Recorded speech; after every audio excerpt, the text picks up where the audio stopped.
Have you ever felt like the UK is just broke? Well, there's a reason for that, and it's not what you might think. A Labour MP, Gordon McKee, just posted this amazing video explaining the whole thing using Biscuits. And it's gone completely viral. Seriously, millions of views. It's so good we just have to break it down.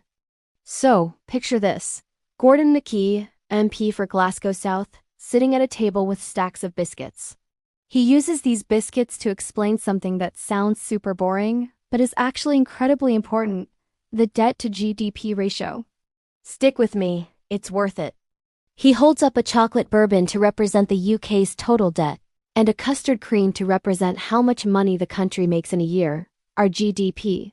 Back in 1994, when McKee was born, our debt was about 30% of our GDP.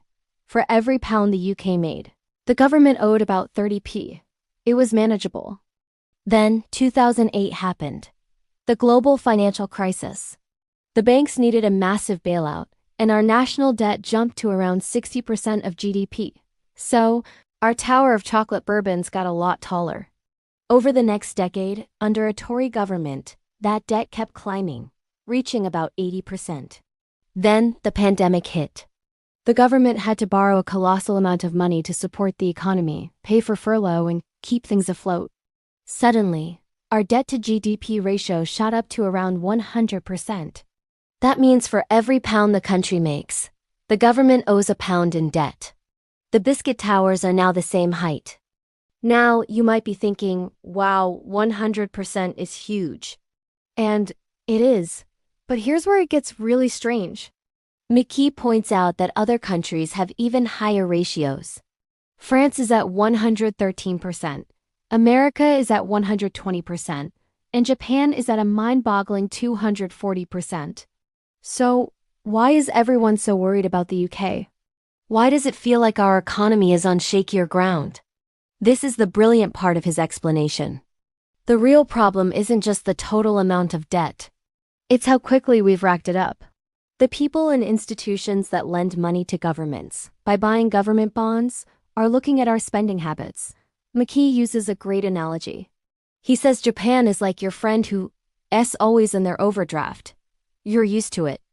America is the high earner who spends a lot, but you know they can cover it because they always show up to work.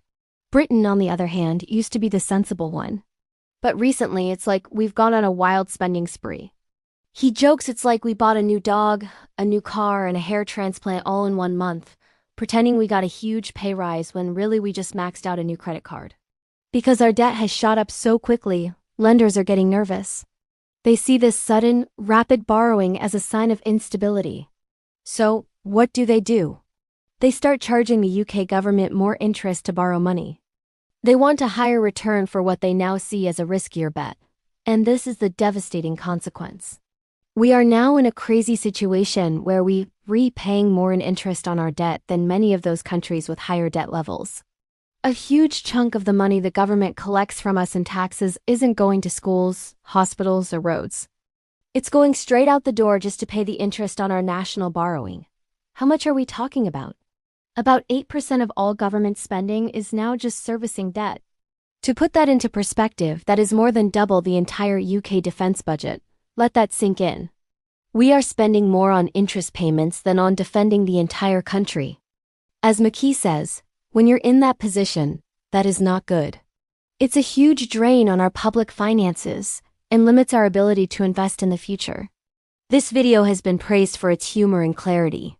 McKee was actually the first MP to hire a dedicated content creator. And at the time, some people questioned it. But this video shows the power of communicating complex ideas in a simple, engaging way. It's made a wonky economic concept understandable to millions. And let's be honest, who doesn't love an explanation that involves biscuits? McKee ended his video on a cliffhanger, promising a part 2 where he'll explain how Labour plans to get the UK out of this mess.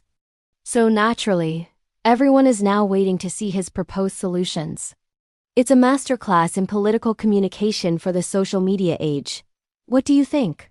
Did the biscuit explanation help you understand the UK's debt problem? And more importantly, are you now craving a custard cream?